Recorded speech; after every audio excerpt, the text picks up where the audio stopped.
वाचालम पंगुम लंघयते गिरि यत् कृपातमहं वंदे परमानंद माधव। 1 मिनट रुक जाइए विष्णु जी। जी जी माता जी। हम इसको यूट्यूब में जोड़ रहे हैं। जी माता जी।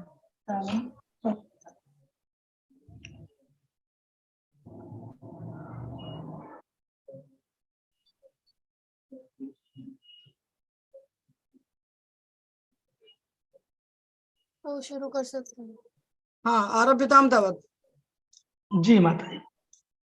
सानंद मानंद बने बसंतम आनंद कंदम हत पाप वृंदम वाराणसी नाथम नाथ नाथम श्री विश्वनाथम शरणम प्रपद्ये। श्री विश्वनाथम शरणम प्रपद्ये।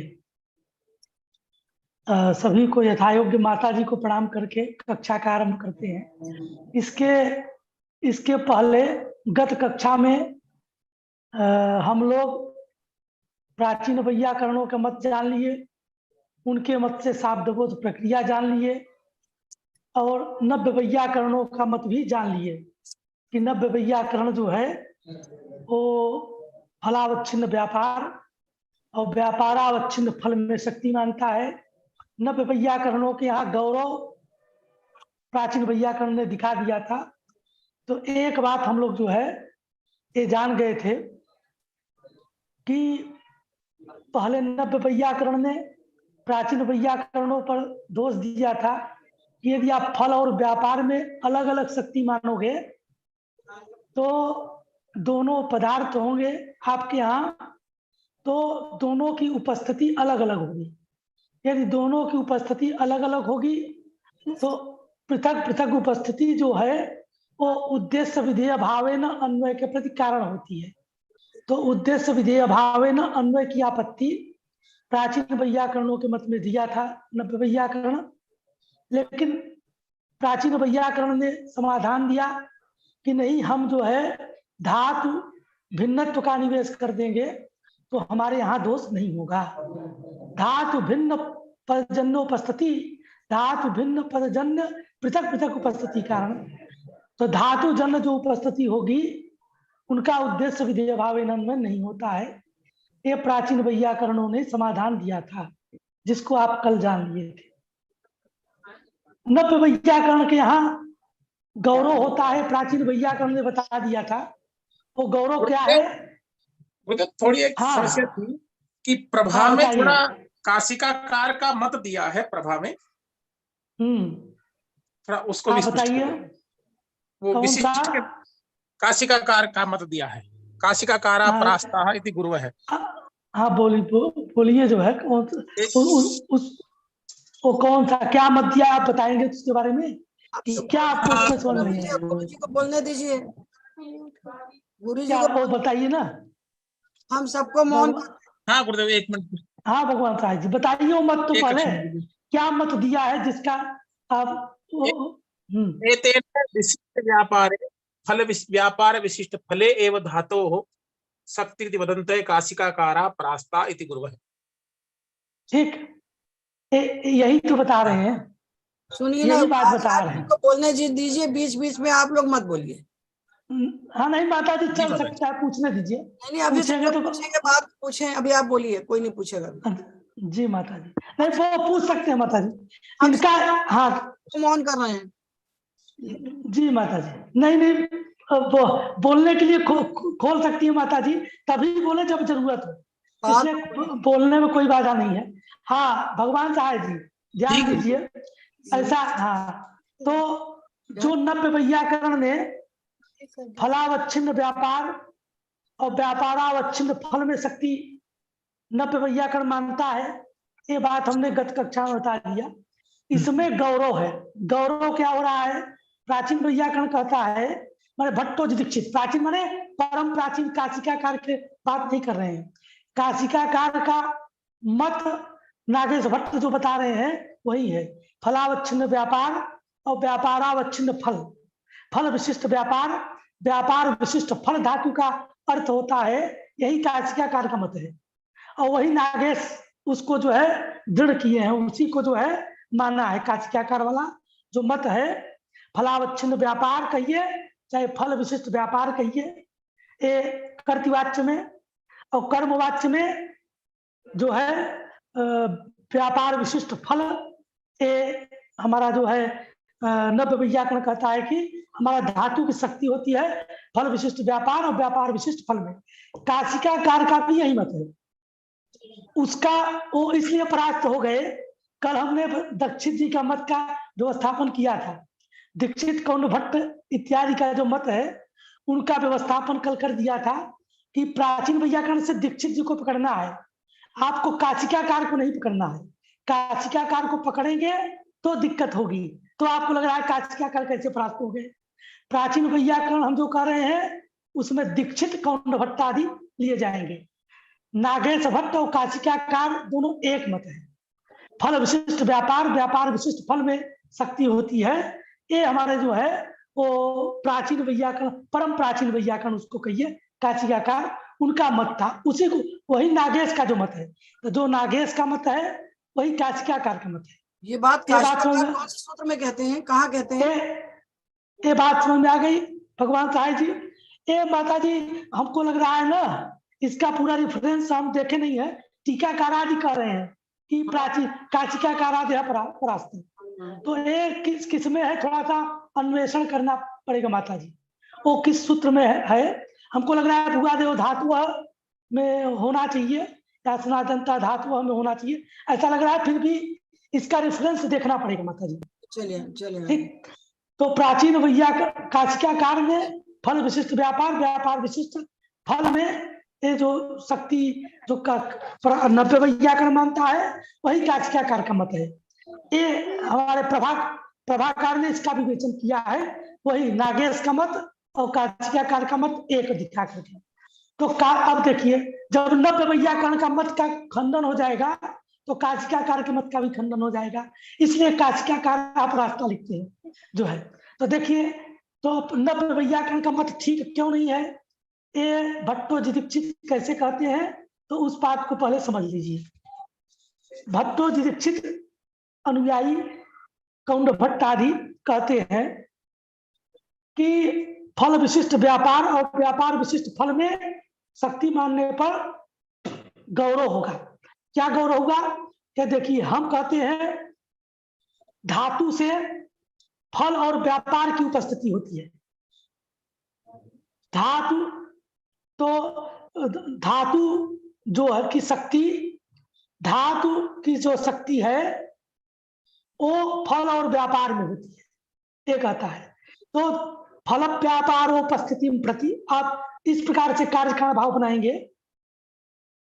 कि फल और व्यापार की जो पृथक पृथक उपस्थिति हो रही है उस उपस्थिति के प्रति फल व्यापारोभय उपस्थिति प्रति धातु निष्ठ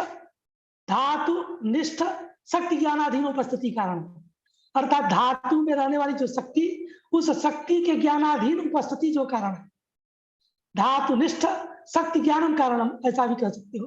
धातु निष्ठ शक्ति ज्ञानम कारणम। तो फल और तो प्राचीन वैयाकरण को क्या कहना पड़ेगा? प्राचीन मैंने दीक्षित को कहना पड़ेगा। दीक्षित जी कहते हैं कि हमें जो कार्य कारण भाव बनाएंगे वो हमारा कार्य कारण भाव होगा कि धातु जो है, मान लो पंच धातु है, हर धातुओं के लिए ये बात बता रहे हैं, दृष्टांत के लिए पंच धातु कर रहे हैं। उदाहरण के लिए पंच धातु है तो पंच धातु से, तो पंच धातु में रहने वाले, पंच धातु में शक्ति है ना, शक्ति किसकी है? विकृति और व्यापार की। तो विकृति और व्यापार की जो उपस्थिति होगी उस उपस्थिति के प्रति कारण क्या है? धातु निष्ठ शक्ति, पच निष्ठ जो शक्ति, पच धातु निष्ठ शक्ति वो कारण है फल और व्यापार की उपस्थिति के प्रति। मैंने विकृति और विकृति के अनुकूल जो व्यापार है उसके प्रति कारण है। हमारे यहाँ इतना ही कार्य कारण भाव बनता है कि फल व्यापारो भय उपस्थिति प्रति पचनिष्ठ या फिर धातु निष्ठ शक्ति ज्ञानम कारणम, कार्य कारण भाव बनेगा। लेकिन जो नव्य वैयाकरण है उनके मत से क्या कार्य कारण भाव बनेगा? उनके मत से कार्य कारण भाव बनेगा, नव्य वैयाकरण कहेगा कर्तृवाच्य में धातु की शक्ति क्या मानता है? कर्तृवाच्य में धातु की शक्ति मानता है फलावच्छिन्न व्यापार में। ये बात समझ में आ रही है। और कर्मवाच्य में शक्ति किसका मानता है? व्यापार विशिष्ट फल में। तो अब उसको कहना क्या पड़ेगा? जो नव्य वैयाकरण है अथवा काशिकाकार जो है परम प्राचीन वैयाकरण का दोनों का मत एक है। तो उन दोनों के प्रति जो हमारा कार्य कारण भाव बनेगा वो कार्य कारण भाव इस प्रकार बनेगा कि फल विशिष्ट व्यापार के उपस्थिति के प्रति, फल विशिष्ट व्यापार की उपस्थिति के प्रति कारण क्या होगा? तो फल विशिष्ट व्यापार के प्रति जो कारण होगा वो हमारा कर्तृवाच्य भी कहना पड़ेगा, क्योंकि कर्तृवाच्य में ही फल विशिष्ट व्यापार में शक्ति मानता है नव्य वैयाकरण। तो कर्तृवाच्य धातुनिष्ठ शक्ति ज्ञानम कारणम। तो फल विशिष्ट व्यापार की उपस्थिति के प्रति कर्तृ प्रत्यय समव्यवहारित धातुनिष्ठ शक्ति ज्ञानम कारणम, ऐसा कहना पड़ेगा। अथवा इस प्रकार भी कह सकते हो हिंदी में कि कर्तृवाच्य में धातु फल विशिष्ट व्यापार की उपस्थिति के प्रति धातुनिष्ठ शक्ति ज्ञानम कारणम, एक कारण बनाना पड़ेगा। एक है। दूसरा कर्मवाच्य के लिए अलग बनाना पड़ेगा, क्योंकि कर्मवाच्य में व्यापार विशिष्ट फल में शक्ति मानता है नव्य वैयाकरण। तो उसको क्या कहना पड़ेगा कि कर्मवाच्य व्यापार विशिष्ट फलम प्रति धातु निष्ठ शक्ति ज्ञानम कारणम, एक कार्य का भाव बनाना पड़ेगा। इसको सरल भाषा में इस प्रकार भी समझ लीजिए कि कर्तृवाच्य में तो नव्य वैयाकरणों के यहाँ कर्तृवाच्य में फल विशिष्ट व्यापार की उपस्थिति होगी धातु से, तो कर्तृवाच्य भी कहना पड़ेगा और धातुनिष्ठ शक्ति ज्ञानम तो कहना ही पड़ेगा, और फल विशिष्ट व्यापार। तो ये जो कार्य का भाव था हमारा प्राचीन वैयाकरण को तो इतना ही कहना पड़ता था। तो एक कार्य का भाव बनाना पड़ा नव्य वैयाकरण को, और नव्य वैयाकरण दूसरा कार्य का भाव कर्मवाच्य व्यापार विशिष्ट फलोपस्थिति प्रति कारणम। तो केवल इतना ही नहीं, शाब्दबोध के लिए अलग कार्य का भाव बनाना पड़ेगा। तो ज्ञान के प्रति पदनिष्ठ शक्ति ज्ञान कारण मानना पड़ेगा, फिर जो है उपस्थिति के प्रति कार्य का भाव मानना पड़ेगा, फिर शाब्दबोध के प्रति कार्य का भाव मानना पड़ेगा। इस प्रकार से महद गौरव होता है नव्य वैयाकरणों के यहाँ। इसलिए प्राचीन वैयाकरणों के यहाँ केवल धातुनिष्ठ शक्ति ज्ञान, धातुनिष्ठ शक्ति ज्ञानम कारणम, इतना ही कहना पड़ता है। और इनको कर्तृवाच्य कर्मवाच्य फल विशिष्ट व्यापार विशिष्ट फल, इसलिए महद गौरव होने के कारण इसको भी कल हमने इशारे में बता दिया था, इंगित कर दिया था। इस महद गौरव एक गौरव होगा नव्य वैयाकरण को। इसलिए काशिकाकार का भी यही मत है। इसलिए काशिकाकारा परास्ता ये कहना चाहते हैं हमारे जो है क्या कहते हैं टीकाकार प्रभाकार जो है कहना चाहते हैं। ये बात समझ में आ गई भगवान साहब? काशिकाकार क्यों परास्त हो गए जो आप पूछ रहे थे? हाँ समझ, बोलिए आगे। हाँ समझ गए, आप आगे चलिए। जी माता जी। तो अब ध्यान दीजिए, एक दोष। दूसरा दोष हम नव्य वैयाकरणों के यहाँ जो प्राचीन देता है वो एक देता है कि ऐसा है जो है कि आप जो है देवदत्त ग्रामम गच्छति, एक किसी को अनम्यूट कर दीजिए माता जी, जिससे हम पूछ के आगे बढ़ेंगे तो समझेगा। देवदत्त ग्रामम गच्छति, हाँ किसी को अनम्यूट करना है जो है भगवान साहब, भगवान साहब हाँ कर दीजिए माता। भगवान साहब हो गया, चाहे जाह्नवी को कर दीजिए माता जी, जाह्नवी से भगवान करिए। भगवान साहब हो गए हाँ हो गए हो गया, भगवान साहब कर दिया। और अनमोल अनमोल को कर देना। अनमोल को मत करिए माता जी, जाह्नवी को करिए, वो बताएगी फिर आगे बढ़ेंगे। भगवान इन साहब दोनों को रन दीजिए, जाह्नवी है या फिर भगवान साहब कर दिया, कर दिए, ठीक है। जाह्नवी आप देखिए, फिर से unmute। जाह्नवी को कर दीजिए, जाह्नवी बोलो। जी गुरु जी प्रणाम। हाँ तो अब ये बताइए, देवदत्त ग्रामम गच्छति है ना, जी। देवदत्त ग्रामम गच्छति में ग्राम जो कर्म है उसका अन्वय किसमें करते हैं? देवदत्त ग्रामम गच्छति में कर्म का अन्वय किसमें करते हैं? कर्ता का अन्वय तो व्यापार में करते हैं और कर्म का अन्वय किसमें करते हैं? फल में। फल में। हाँ वही पूछ रहा हूं। तो देवदत्त ग्रामम गच्छति में देवदत्त तंडुलम पचति में, तंडुलम पचति में जो तंडुलम है उस तंडुलम का अन्वय किसमें करते हैं? विकृति में करते हैं ना, विभक्ति के द्वारा करते हैं।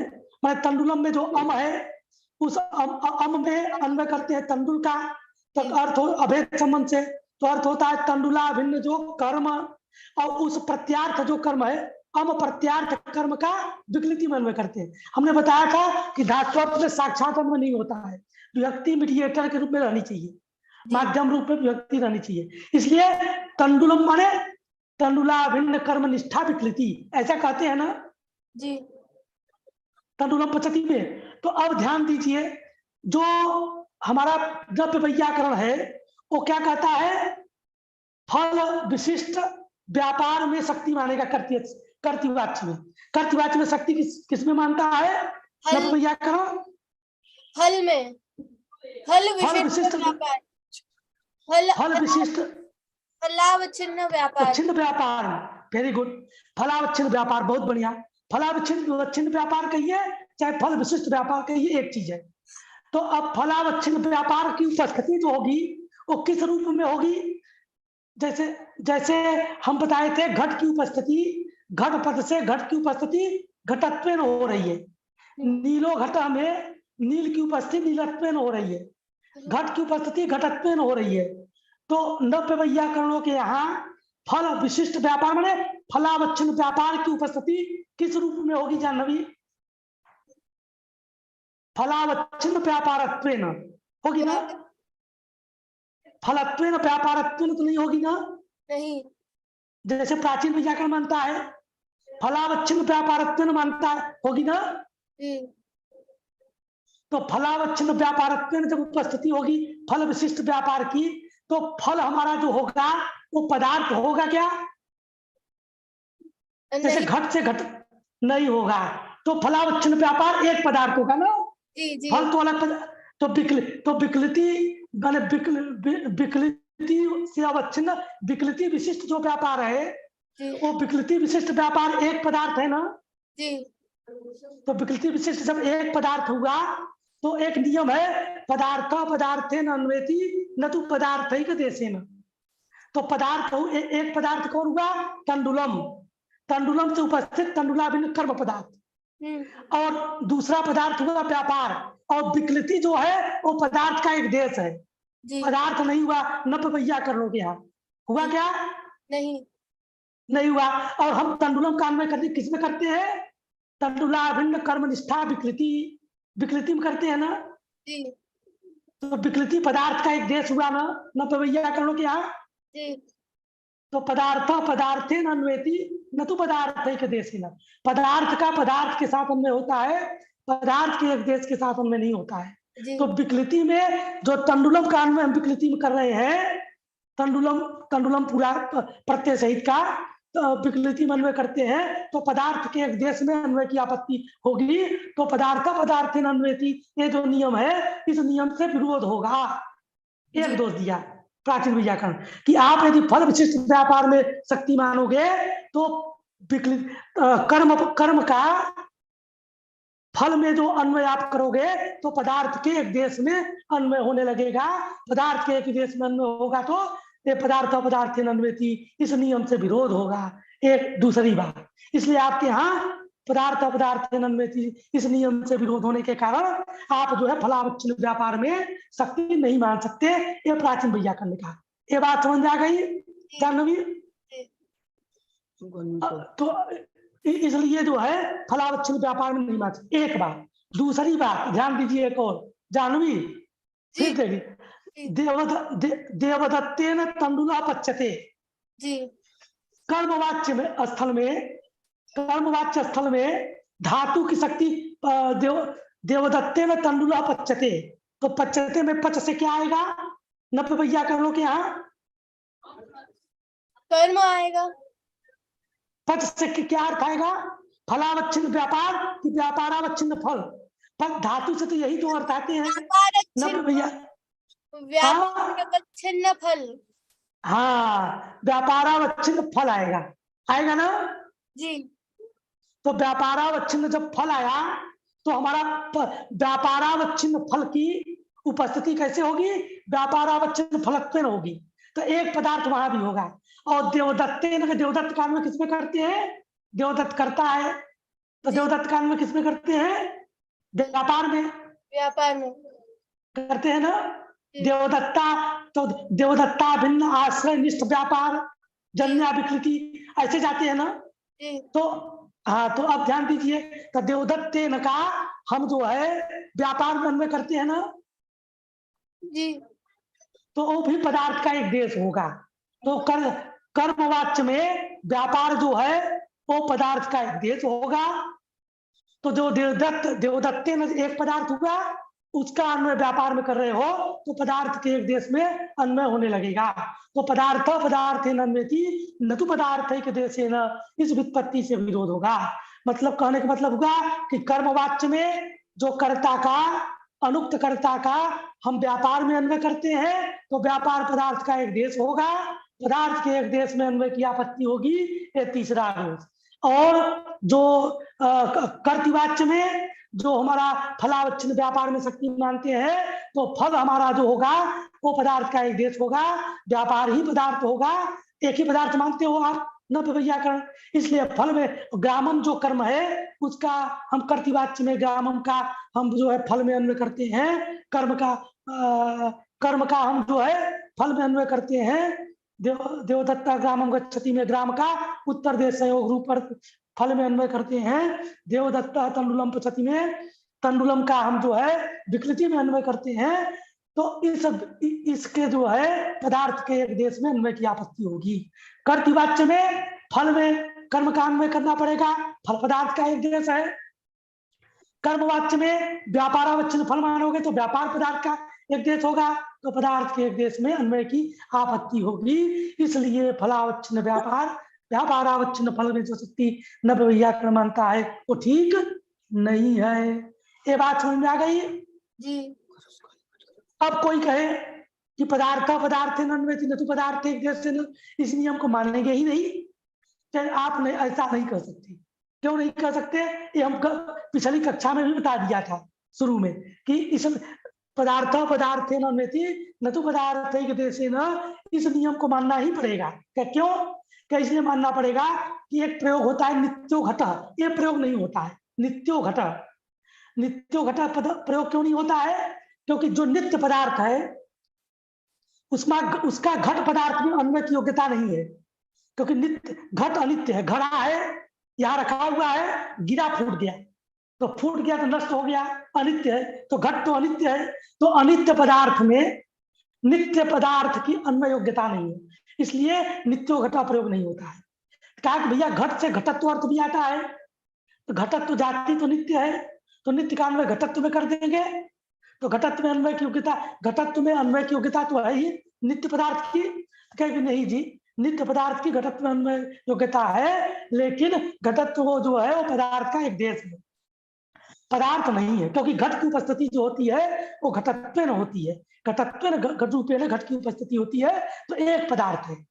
तो इसलिए जिस प्रकार, तो यदि हम जो है पदार्थ के एक देश में अन्वय मानेंगे तो घटत्व में अन्वय, घटत्व में नित्य अर्थ की नित्य शब्दार्थ जो है उसके अन्वय के अनुरोध से नित्यो घटा प्रयोग की आपत्ति होने लगेगी।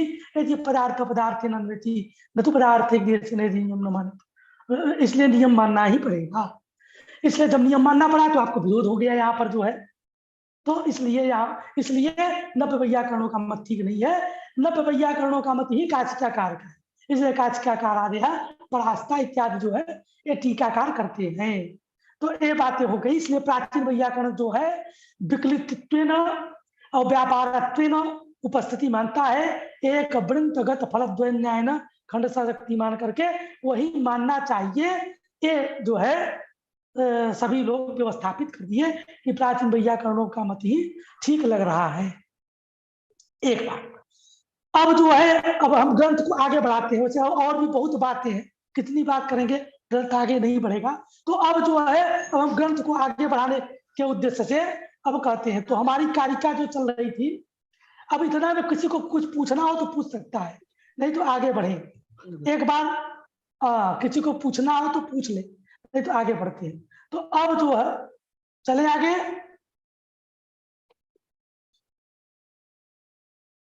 हेलो जी जी गुरु जी, आगे चलिए जी। आगे चले। भगवान साहब जी बोला हमने, भगवान साहब जी नहीं सुन रहे हैं क्या? जी माता जी, आगे चले, आगे चले। भगवान साहब जी अपने आप को अनम्यूट कर लीजिए। जी जी माता जी, चले, चलने दो गुरु जी को। माता जी मुझे पूछना। हाँ पूछिए। हाँ बोलिए बोलिए। जी प्रणाम बोलिए। सर। हाँ हाँ बताइए। 2 चीजें पूछनी है गुरु जी। एक जी, तो जी, ये जो बताएं। आप पदार्था पदार्थे नान्वेति है या पदार्थः पदार्थे नान्वेति? पदार्थे नान्वेति। पदार्थः पदार्थे नान्वेति। पदार्थे न अन्वेति। जी पदार्थे न अन्वेति। जी सर, जी तृतीयांत है, पदार्थे न तृतीयांत है। ठीक, हाँ आगे। पदार्थ से होगा, पदार्थ के एक देश से नहीं होगा जी। और जो अभी आपने आखिरी नियम माने इस नियम को पदार्थः पदार्थे नान्वेति ये नियम बनाया है, इसलिए क्योंकि नित्यो घटः की अन्विति नहीं है। नित्यत्व की घट के साथ जो अनित्य है उसमें अन्वय की, नित्यत्व में योग्यता घट नहीं है। के साथ अन्वय का सामर्थ्य नहीं है। लेकिन घट, क्योंकि घटा तो पदार्थ एक देश, पदार्थ नहीं है जी। घट पदार्थिक देश है, पदार्थिक देश इसलिए क्योंकि घट का घटत्व से संबंध है और घटत्व नित्य है। तो यदि नित्यो घटः का पदार्थिक देश से हम अन्वय मान लेंगे तो फिर नित्यत्व से अन्वय मान लेना पड़ेगा, वो अनुचित होगा। यही बताया ना सर? हाँ, आपको घटत्व जो है वो पदार्थ का एक देश है, पदार्थ एक ही है। पदार्थ जो है ना, वो बताया था, पदार्थ किसको कहते हैं, तो उपस्थिति में जो विशेष से होगा जी। तो घट शब्द से घट और घटत्व की उपस्थिति होती है, घट घटत्व समवाय की भी होती है। तो अभी घट घटत्व समझ, तो घट शब्द कहने पर घट और घटत्व की उपस्थिति होगी, जाति और व्यक्ति की। उसमें जो घट है ना, वो पदार्थ है, क्योंकि घटत्व जो है वो विशेषण है, प्रकार है, और घट विशेष है। तो विशेष जो होता है, उपस्थिति में जो विशेष होता है वही पदार्थ कहा जाता है। उपस्थिति में जो प्रकार है उसको पदार्थ नहीं कहते। तो घटत्व उपस्थिति में प्रकार है, इसलिए वो पदार्थ नहीं होगा, ये बताया मैंने। ठीक, तो घटत्व जो है पदार्थ का एक देश, क्योंकि विशेष नहीं हो, प्रकार है। उपस्थिति में प्रकार को पदार्थिक देश कहते हैं, उपस्थिति में विशेष को पदार्थ कहते हैं। ठीक, तो अब देखिए, हाँ चले आगे चलते हैं। तो अब कह दिया, तो हमारा धातु से फल और व्यापार की उपस्थिति होती है, अलग अलग उपस्थिति होगी। ये प्राचीन वैयाकरण ने सिद्धांत बना दिया। फल व्यापारियों में जो द्विवचन है उसको देख करके, फल व्यापारियों में द्विवचन है, इसलिए दोनों अलग अलग पदार्थ हैं, ये द्योतित करना चाहते हैं इतरेतर योग द्वंद्व के द्वारा। तो कहा कि भैया ये बताइए, फल है क्या चीज, किन नाम फलत्वम। तो अब फल का लक्षण करते हैं। फल किसको कहते हैं, तो फल हमारे 2 प्रकार के, अभी 2 प्रकार समझिए। फल हमारे 2 प्रकार के, एक फल है लोक में प्रसिद्ध फल, और दूसरा फल है पारिभाषिक फल। तो यहाँ पर फल व्यापारियों में जो फल व्यापार धातु से आता है वो पारिभाषिक फल है, लोक में प्रसिद्ध फल नहीं होता है। ये बात आप लोग कहीं नोट करके रखिए कि फल व्यापारियों में जो फल और व्यापार में धातु की शक्ति होती है, तो हमारे दो प्रकार के फल हैं। उन 2 प्रकार के फलों में पारिभाषिक फल ही लिया जाता है फल व्यापारी और धातु में। धातु से जन जो फल और व्यापार आएगा, वो फल और व्यापार में फल जो है वो पारिभाषिक ही फल है, लोक में प्रसिद्ध फल नहीं। अब लोक में प्रसिद्ध फल क्या है, इसको थोड़ा समझ लीजिए। वैसे मैं पहले थोड़ा बता भी दिया हूं, भूल गए होंगे आप लोग, इसलिए फिर बता देता हूं। एक श्लोक है, लिख लीजिए। यस्यार्थस्य प्रसिद्ध्यर्थम आरभ्यन्ते प्रचादयः। यस्यार्थस्य प्रसिद्ध्यर्थम आरभ्यन्ते प्रचादयः तत्प्रधानम फलम तेषाम न लाभादि प्रयोजनम। ब्लैक बोर्ड पर लिख दे क्या? जी गुरुजी।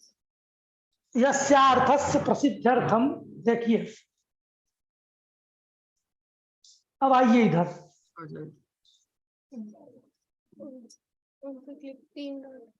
बोर्ड दिख रहा है, तो देखिए यहां पर जो है ना, देखिए यस अब सबको यस्यार्थस्य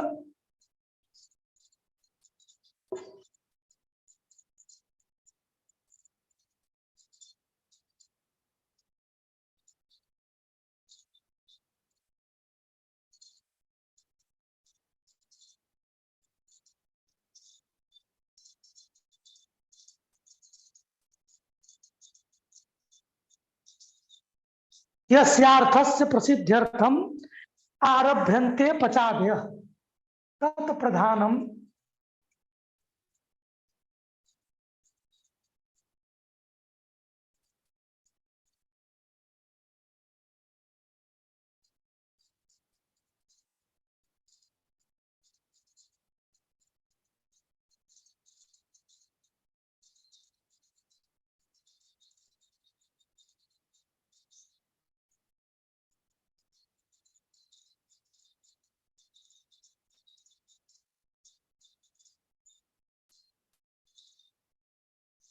आपके यहाँ लाइट कम है कि नीला नीला दिख रहा है? बिल्कुल लाइट है माता जी, है तो।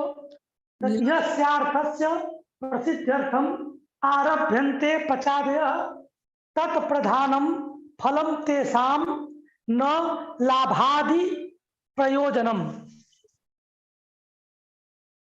ये लोक में प्रसिद्ध फल है। और एक ये भी लिख लीजिए कि कर्म प्रत्यय समव्याहारे, ये पारिभाषिक फल है जो इसमें लिया जाएगा। दोनों बातें समझाएंगे।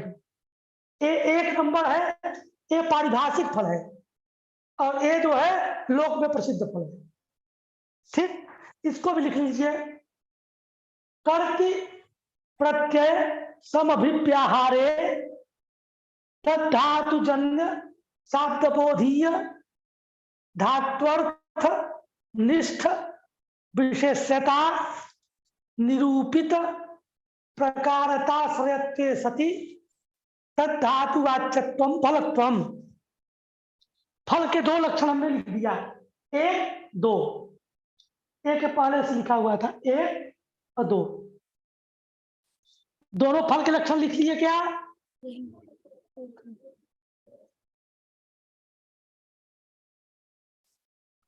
लिख लिए।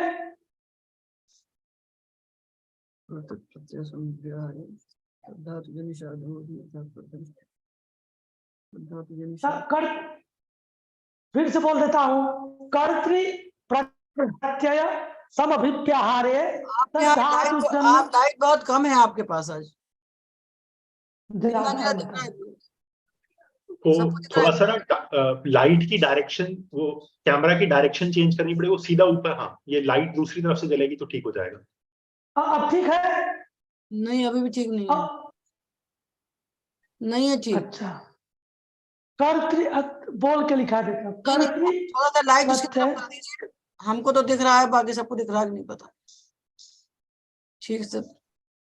कर्तृ प्रत्यय समव्याहारे तद्धातुजन्य शाब्दबोधीय धात्वर्थ निरूपित धात्वर्थनिष्ठ विशेषता निरूपित प्रकारताश्रयत्वे सति तद्धातुवाच्यत्वं फलत्वं।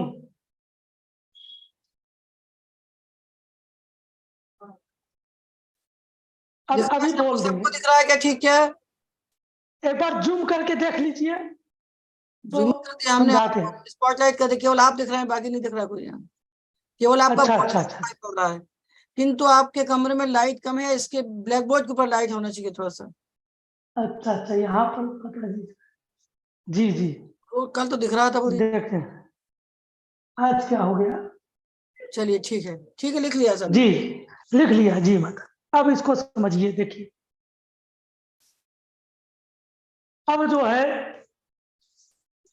देखिए तो अब अभी हमने दो फल के लक्षण लिखा दिए, उसमें कर्त प्रत्यय समव्यवहारे वाला जो लक्षण है वो पारिभाषिक लक्ष्य फल हुआ जो इसमें लिया जाएगा, फल व्यापारी और धातु में। और दूसरा जो लक्षण लिखाया उसको पहले समझ लीजिए, यस्यार्थस्य प्रसिद्ध्यर्थम आरभ्यन्ते पचादयः तत् प्रधानम फलम तेषाम न लाभादि प्रयोजनम।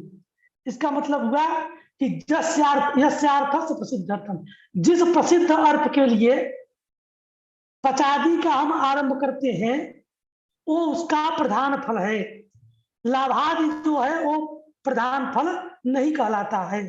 जैसे हम जो है पाकक क्रिया आरंभ किए, पाकक क्रिया यदि हम आरंभ किए तो पाकक क्रिया करने का जो पाकक क्रिया हम क्यों आरंभ किए, क्यों पका रहे हैं खाना, क्योंकि हमारी जो भूख है उसकी शांति हो जाए, क्षुद्र निवृत्ति। क्षुद्र निवृत्ति इसी को कहते हैं, क्षुद्र निवृत्ति माने भूख शांति। तब भूख की शांति हो जाए, भूख हमारा मिट जाए, इसके लिए हम जो है पचादी क्रिया का आरंभ करते हैं। तो क्षुद्र निवृत्ति माने भूख शांति, यही जो है वो पाकक क्रिया का प्रधान फल है। ये पाकक क्रिया तो नौकर भी करता, भृत्य भी करता है, भृत्य माने नौकर भी करता है। तो नौकर जो है जो खाना बनाता है मालिक के यहाँ, तो वह उससे उसको द्रव्य लाभ होता है। तो द्रव्य लाभ जो है वो पाकक क्रिया का प्रधान फल ही है। पाकक क्रिया का प्रधान फल जो है वो क्या है, पाकक क्रिया का प्रधान फल है क्षुद्र निवृत्ति, भूख शांति। तो वह यदि भूख शांति यदि स्वयं की होगी तो हम आत्मनेपद करेंगे, अहम पचे स्वरित इतः कर्तव्याय क्रिया फले, माता जी ने आपको पढ़ाया ही होगा। तो यहाँ पर जो है स्वरितेत धातु है, पच धातु डुपचस्पा के, तो पच धातु जो हमारा है वो यदि स्वयं की क्षुद्र निवृत्ति करनी हो तो क्या करेंगे, आत्मनेपद। यदि हम खाना बना रहे हैं, कोई दोस्त आएगा, मित्र आएगा, उसके लिए बना रहे हैं, उसकी भूख शांति होगी तो परस्मयी पद होगा, क्योंकि क्षुद्र निवृत्ति दूसरे की होनी है। तो क्षुद्र निवृत्ति रूप जो लोक में प्रसिद्ध जो फल है, तो लोक में प्रसिद्ध जो फल हुआ वो क्षुद्र निवृत्ति है। वो क्षुद्र निवृत्ति फल यदि स्वयं की हो तो आत्मनेपद प्रयोग करेंगे, अहम पचे। और यदि वह दूसरे के लिए करेंगे, मित्रादि का होगा या किसी और का करना हो, स्वयं से अतिरिक्त किसी का भी यदि भूख शांति हो, क्षुद्र निवृत्ति हो, तो वहां पर परस्मयी पद करेंगे, अहम पचामि। तो ये जो लोक में प्रसिद्ध फल है इसका प्रयोजन क्या है, आत्मने पद और परस्मयी पद करना, एक लोक में प्रसिद्ध जो फल है उसका प्रयोजन है।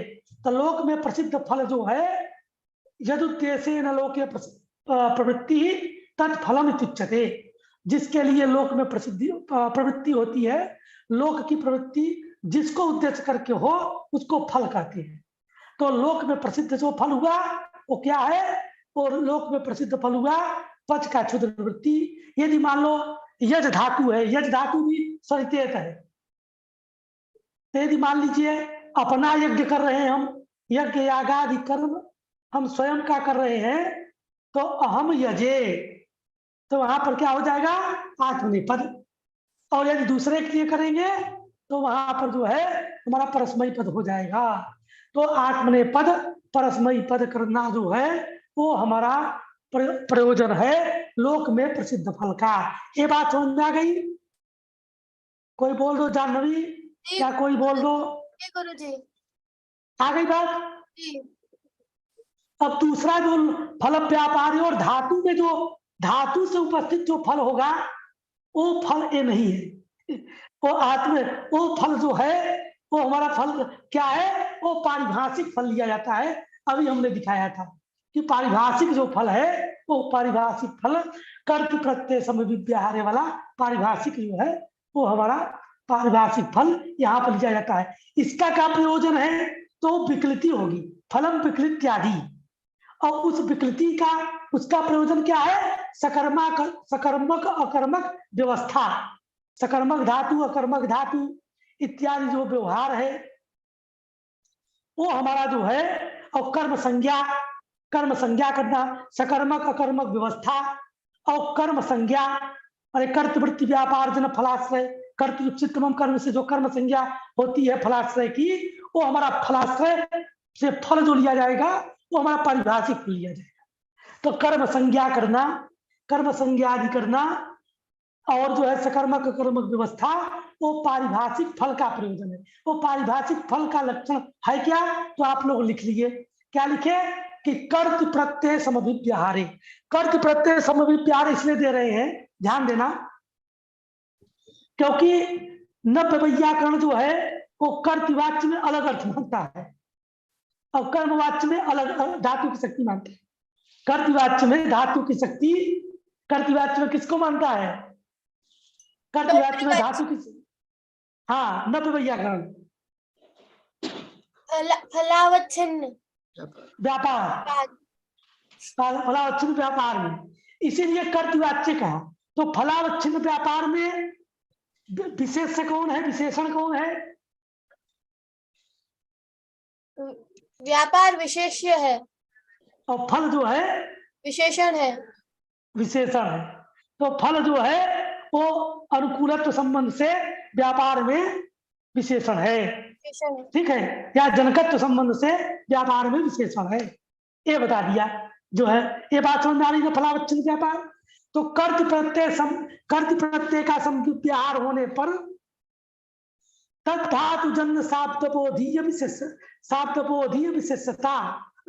तो अब ध्यान दीजिए, एक चीज और यहाँ पर समझना पड़ेगा, एक चीज लिख लीजिए कि शाब्दबोध जो होता है, शाब्दबोध में उपस्थिति कारण है और उपस्थिति में पदक ज्ञान कारण है। तो पदक ज्ञान पदार्थोपस्थिति और शाब्दबोध का क्रमिकत्व नियम है, इसको लिख सकते हो, पदक ज्ञान पदार्थोपस्थिति और शाब्दबोध इति एतेषां समेषां क्रमिकत्व नियम।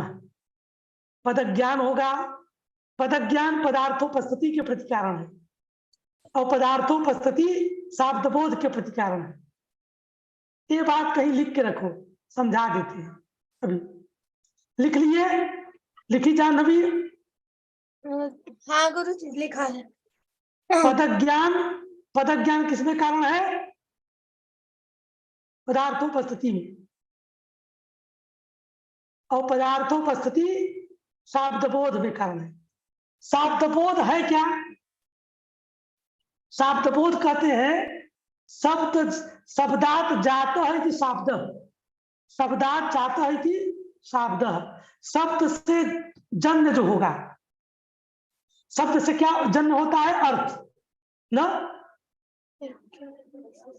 तो शब्दात जात है कि शाब्द, शाब्द माने अर्थ, और शाब्द चासव बोध, बोध माने ज्ञान, शाब्द चासव बोध, शाब्द बोध माने अर्थक ज्ञान।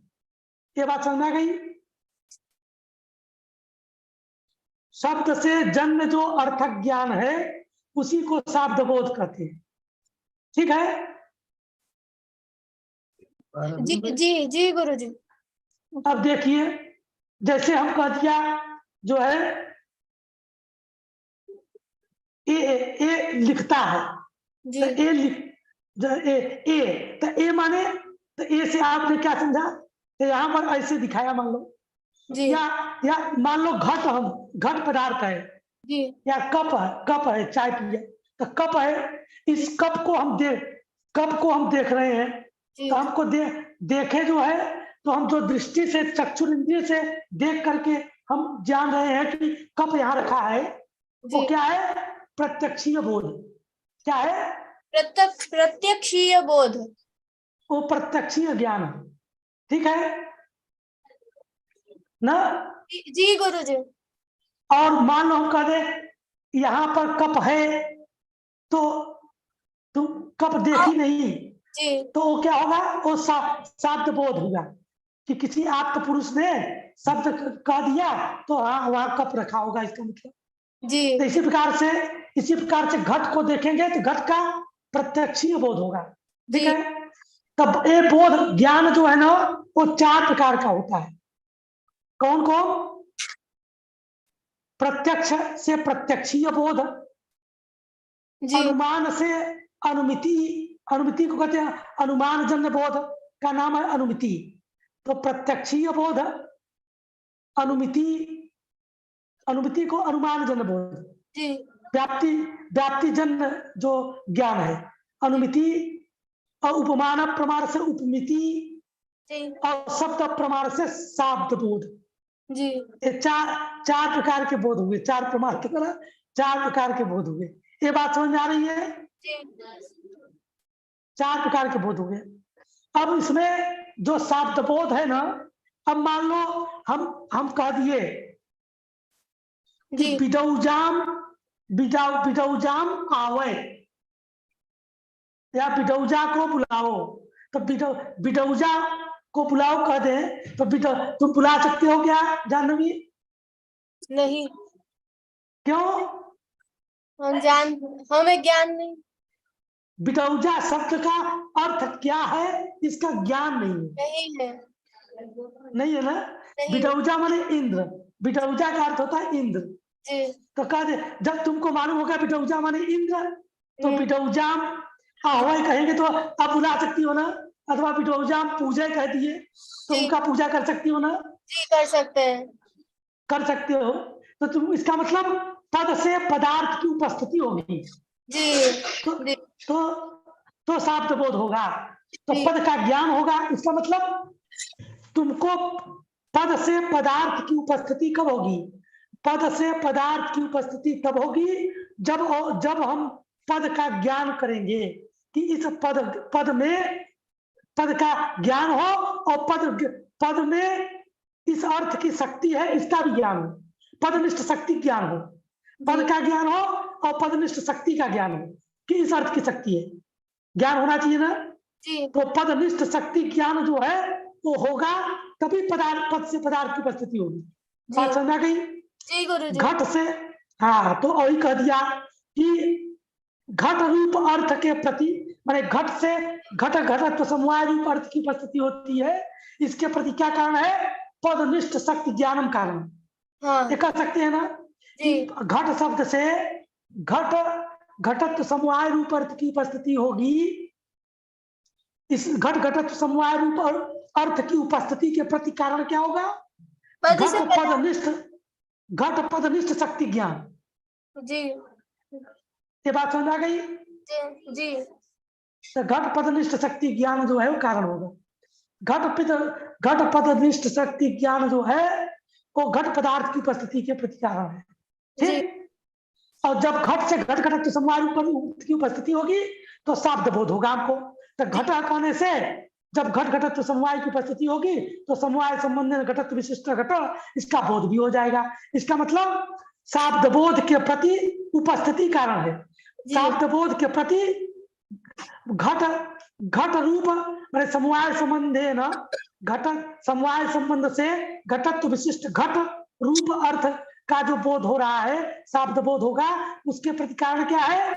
उसके प्रति कारण है हाँ घट पदनिष्ठ शक्ति ज्ञान आदिनो उपस्थिति कारण। जी कह सकते हैं ना। तो इसका मतलब होगा पद से पदार्थ की, पद से पदार्थ की उपस्थिति होगी। पदार्थ की उपस्थिति तब होगी जब पद में शक्ति का ज्ञान होगा, तभी जाकर के पद से पदार्थ की उपस्थिति होगी। तो पद से शब्द से पदार्थ शब्दार्थ की उपस्थिति होगी, और शब्दार्थ से उपस्थिति होगी तो शाब्द बोध हमको होगा, ठीक है।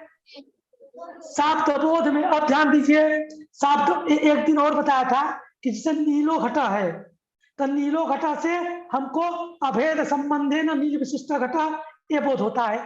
अब नील से किसकी उपस्थिति हो रही है?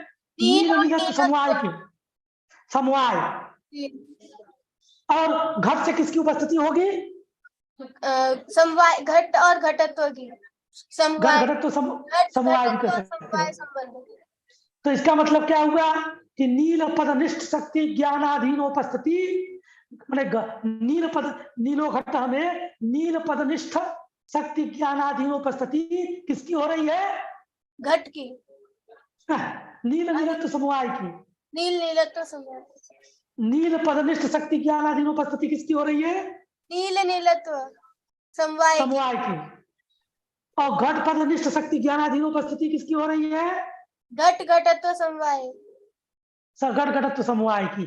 अब ध्यान दीजिए कि नील, अब हमारा शब्द बोध क्या होगा? नील विशिष्ट घट, नील विशिष्टा घट, ये शब्द बोध होगा ना जी। अभेद संबंध है ना, नील विशिष्ट घट, नील और घट का अभेद संबंध, ठीक जी। तो अब ध्यान दीजिए कि नील से जो नीलत्व समवाय की उपस्थिति हो रही है, तो उसमें उपस्थिति में नील जो है वो हमारा विशेष है ना जी। घट से घट की घट घटत्व समवाय की उपस्थिति हो रही है, तो घट उपस्थिति में विशेष है ना,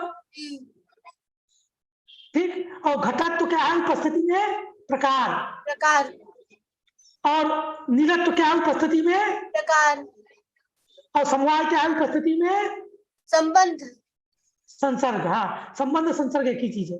उसी प्रकार से हमारा जो है ये क्या कहते हैं, समवाय घट से समवाय की जो उपस्थिति हो रही है वो भी संसर्ग हुआ, संबंध हुआ। ये बात समझ में आ गई? ठीक। तो नील में अब देखिए, नील में उपस्थिति विशेषता है ना जी, घट में उपस्थिति विशेषता है ना, मूर्ख में मूर्खता, जड़ में जड़ता, घट में घटता, पट में पटता, विशेष में विशेषता। तो घट उपस्थिति विशेष है, उसमें विशेषता रहेगी। नील उपस्थिति में विशेष है, उसमें क्या रहेगी? विशेषता, उपस्थिति विशेषता रहेगी। उपस्थिति विशेषता, उपस्थिति में विशेषता दोनों में है, उपस्थिति में विशेष दोनों हो रहे हैं, नील और घट, ठीक। लेकिन जब शाब्दबोध में जाएंगे तो नील प्रकार होगा और घट क्या होगा?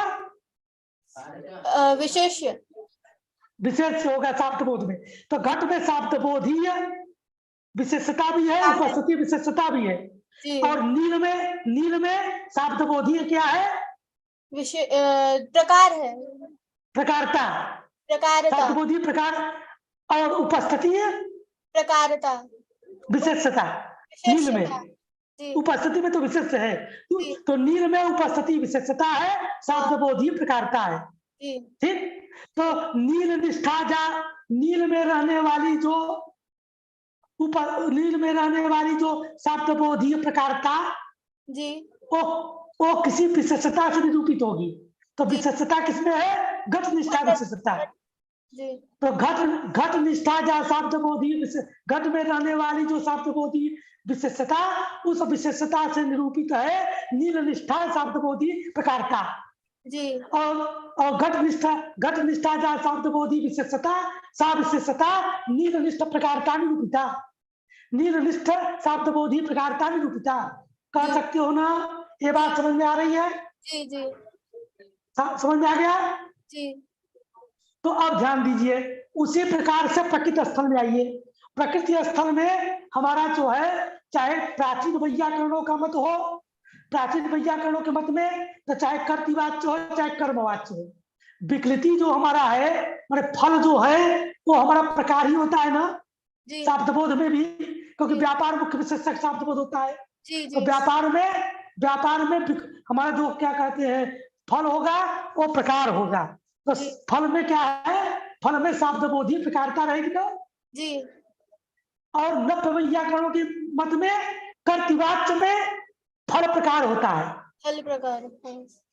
तो इसका मतलब शाब्दबोधीय प्रकारता फल में रहेगी ना जी।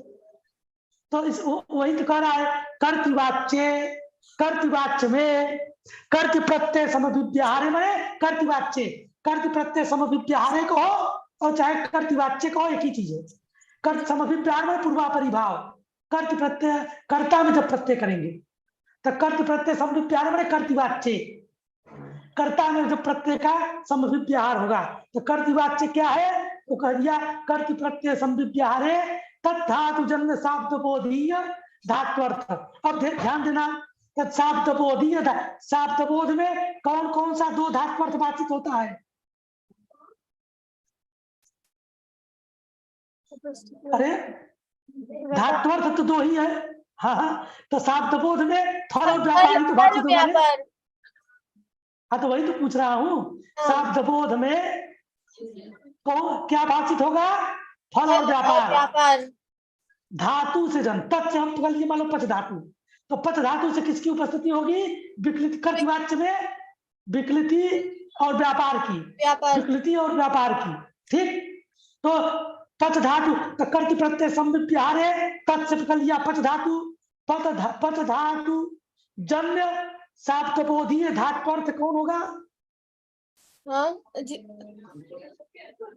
शाब्द बोधीय धात्वर्थ कौन होगा? फल और व्यापार होगा। हाँ, शाब्द बोध में दोनों बातचीत होगा। शाब्द बोधी धात्वर्थ में माने शाब्द बोध में जो धात्वर्थ हो, तो शाब्द बोधी धात्वर्थ दोनों होगा। कर्तृ प्रत्यय समभिव्याहारे तद्धातु जन्य शाब्द बोधीय धात्वर्थ। अब धात्वर्थ निष्ठ विशेषता किसमें होगी? धात्वर्थ दोनों होगा, लेकिन धात्वर्थ में एक में प्रकारता है शाब्द बोधी, एक में विशेषता है। तो शाब्द बोधी विशेषता किसमें है? व्यापार में। व्यापार में है। तो अब वही तद्धातु जन्य माने पच धातु जन्य शाब्द बोधीय धात्वर्थ निष्ठ विशेषता की निष्ठा किसमें रहेगी? व्यापार में। तो वही कह दिया व्यापार में रहेगी। तो कर्तृ प्रत्यय समभिव्याहार में पच धातु जन्य शाब्द बोधीय धात्वर्थ निष्ठ विशेषता व्यापार निष्ठा जा विशेषता, तादिश उस व्यापार में रहने वाली जो विशेषता है, उस विशेषता से निरूपित प्रकारता किसमें है? फल में। फल में। हाँ, तो अब आ गया कर्तृ प्रत्यय समभिव्याहार में कर्तृवाच्य में तद्धातु जन्य शाब्द बोधीय धात्वर्थ निष्ठ विशेषता जा व्यापार निष्ठा विशेषता, उस विशेषता व्यापार निष्ठ विशेषता निरूपिता या प्रकारता प्रकारता निष्ठा फल निष्ठा या प्रकारता, उस प्रकारता का आश्रय वही फल विकृति होगा। प्रकारता का आश्रय कौन होगा? विकृति। प्रकारता आश्रय में जैसे घट में घटता, जड़ में जड़ता, विद्वान में विद्वता, उसी प्रकार के प्रकारताश्रय में प्रकारताश्रयत्व में प्रकारताश्रयत्व। हाँ, प्रकारता मूर्ख में मूर्खत्व, प्रकारताश्रय में प्रकारताश्रयत्व। प्रकारताश्रयत्व किसमें गया? विकृति में। तो वही तो ले जाना है। तो वही कह दिया कर्तृ प्रत्यय समभिव्याहारे पच धातु जन्य शाब्द बोधीय धात्वर्थ निष्ठ विशेषता व्यापार निष्ठा जा विशेषता तादिश विशेषता अनुरूपित प्रकारता फल निष्ठा जा विकृति रूप फल निष्ठा जा विशेष प्रकारता तादिश प्रकारताश्रय विकृति प्रकारताश्रयत्व विकृतौ। तो विकृत प्रकारताश्रय विकृति में चला गया, तो प्रकारताश्रयत्व भी जिसमें रहे, तो प्रकारताश्रयत्व किसमें गया? विकृति में गया। तो प्रकारताश्रयत्व सती तद्धातु वाच्यत्व भी होना चाहिए। तत् से जिसको पकड़े थे पहले उसी को पकड़ेंगे। तो पच धातु से पकड़े थे पच धातु को, पहले तद्धातु से तत्पद से पकड़े थे पच को, तो यहाँ पर तद्धातु वाच्यत्व में भी तत्पद से पकड़ेंगे किसको? धातु को पच धातु को। और पच धातु का वाच्य माने पच धातु का अर्थ। पच धातु का अर्थ कौन है? फल और व्यापार। पच धातु का अर्थ दोनों है, फल और व्यापार। पच धातु वाच्य में क्या रहेगा? जैसे घट में घटत्व, पट में पटत्व, तद्धातु वाच्य में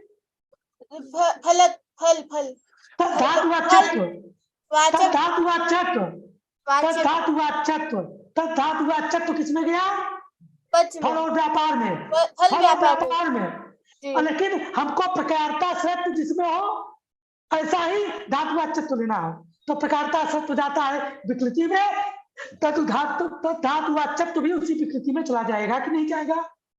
जाएगा। तो अब ध्यान दीजिए, तो एक जो लक्षण हमारा चला गया वो विकृति आदि फल में चला गया, जाएगा कि नहीं? जी तो वही कह दिया कर्ति प्रत्यय समविव्याहारे माने कर्तृवाच्य तद्धातुजन्य शाब्दबोधीय तद्धातुजन्य शाब्दबोधीय विशेषता निरूपित प्रकार विशेषता जो है वो दोनों में रहती है, उपस्थिति में विशेष दोनों रहते हैं। तो इसलिए हमारा जो है दोनों व्यापार में लक्षण रचना चाहिए उस अवस्था में, इसलिए शाब्दबोधीय विशेषता दिया हुआ है। आज इतना ही रखते, समय हो गया है, फिर अगली कक्षा में करेंगे, कल जो नेक्स्ट कक्षा में, ठीक है। हाँ, किसी को कुछ पूछना हो तो पूछ लो, फिर आगे बढ़ते हैं। सबको किसी होगा सब अनम्यूटेड। हाँ, अनम्यूट कर दीजिए माता जी, कुछ पूछ ले जिसको जो है। सब अनम्यूट है, हाँ, किसी को कुछ पूछना है सब पूछ सकते हैं, पूछिए। पूछ लो। यहाँ इसको क्या करें? क्लिक कर अलाउ अलाउ अलाउ कर दीजिए। हाँ पूछिए जिसको जो कुछ पूछना है। पूछना हो गुरुजी पूछ लो, प्रणाम। फिर आगे- हाँ हाँ, कौन? गुरुजी भावेश। हाँ भावेश बोलिए। हाँ, अब गुरुजी कर्तृ प्रत्यय समव्यवहारे इसलिए दिया है क्योंकि कर्म प्रत्यय समव्यवहार में व्यापार में हाँ, अतिव्याप्ति हो रही थी, कर्मवाच्य तो में, हाँ जी जी इसलिए जो है कर्तवाच्य दे दिया कि उस कर्मवाच्य अतिव्याप्ति में का वारण करने के लिए। नागेश, जी हाँ नागेश के मत से न हो जाए, इसलिए दिया। जी। और शाब्द हाँ। बोधीय इसलिए दिया क्योंकि उपस्थिति काल में व्यापार में भी हाँ। विशेषता है गुरुजी, तो वहां पर विशेषता है, हाँ फल में भी विशेषता है। नहीं भावेश, जी शाब्द बोधी इसलिए दिया है ना कि प्राचीन वैयाकरणों के यहाँ, ध्यान दीजिए, प्राचीन वैयाकरणों के यहाँ फल और व्यापार दोनों विशेष होते हैं। जी तो विशेष है तो दोनों में विशेषता रहेगी। जी गुरुजी। तो फलनिष्ठ विशेषता रहेगी कि नहीं? हाँ रहेगी गुरुजी। तो फलनिष्ठ विशेषता निरूपित प्रकारता श्रेष्ठ इत्यादि जो है वो अन्य में भी जा सकता है, विकल्पित्व इत्यादि में न चला जाए, इसलिए शाब्द बोधी दे रहा है। शाब्द फल में उपस्थिति विशेषता, फल में उपस्थिति विशेषता है, लेकिन शाब्द बोधी विशेषता नहीं। जी गुरुजी। हमको शाब्द बोधी विशेषता निरूपित प्रकारता शर्त लेना है। जी गुरुजी। इसलिए दे रहा है उपस्थिति काल में कोई भी विशेष है उपस्थिति, जी हाँ उपस्थिति विशेषता निरूपित प्रकारता शर्त तो किसी और में जाएगा, वो फल में नहीं जाएगा, क्योंकि विकृति जो फल है वो विकृति फल जो हमारा है उस विकृति में क्या है, उपस्थिति विशेषता है। तो उपस्थिति विशेषता न ले ले, उपस्थिति विशेषता न ले, शाब्दबोधी विशेषता ही ले, इसलिए दिया हुआ है। जी गुरुजी। और जब उपस्थिति विशेषता पकड़ेंगे तो विकल्पित्व इत्यादि में भी जा सकता है लक्षण जी। तो जैसे, हाँ तो वहां पर नजर आने इसलिए दिया हुआ। हाँ तो ये है। और गुरुजी धातु वाच्य तो हम इतना ही लेंगे गुरुजी, तो व्यापार में भी लक्षण की चला जाएगा, हाँ अतिव्याप्ति होने लगेगी। तो गुरुजी एक और ये नहीं बताया गुरुजी, कर्तृ प्रत्यय समव्यवहारे तद धातु जन्य शाब्दबोधीय धात्वर्थ निष्ठ विशेषता निरूपित प्रकारताश्रयत्वम, इतना ही लक्षण रखते हैं तो गुरुजी। प्रथम जो सत्यंत है वो सत्यंत ही रखते हैं तो गुरुजी। तद्धातु जन्य शाब्दबोधीय धात्वर्थ निष्ठ विशेषता निरूपित प्रकारताश्रयत्वम, इतना ही रखते गुरुजी। तद धातु वाच्यत्वम ये नहीं रखते गुरुजी, सत्यंत सती के बाद है गुरुजी। तो उसमें भी चला जाएगा, हमारा विकल्पित्व इत्यादि में चला जाएगा। विकृति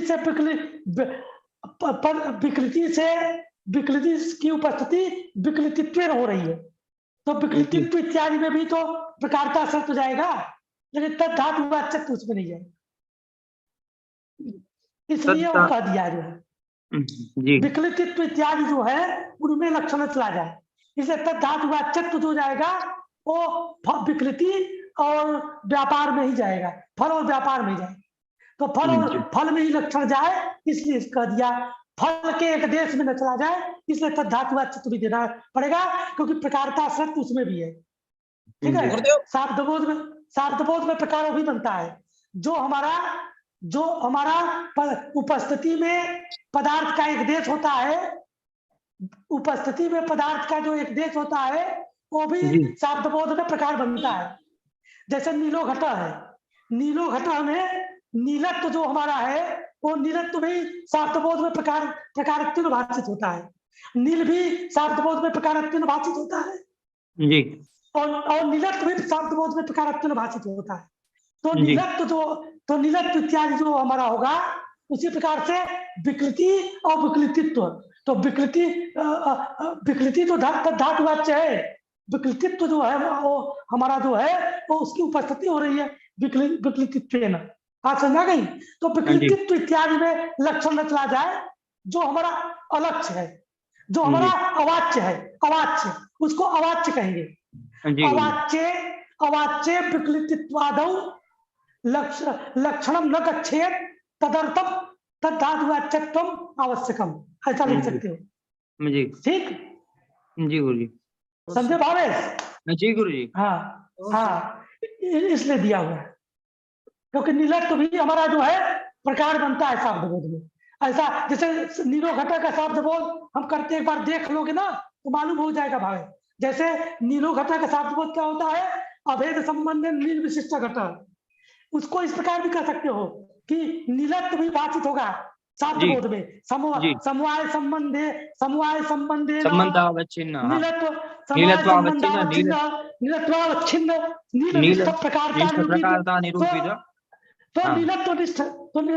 कहते हो ना, नीलत्वावच्छिन्न तो भी शब्द बोध में भाषित होता है कि नहीं? जी होता है। और कैसे होता है? प्रकारत्वेन होता है। जी गुरु। हाँ, इसलिए जो है ये दिया हुआ है। चलिए अब विराम देते हैं। हाँ ठीक है, अस्तु, धन्यवाद। और किसी को पूछना है कुछ?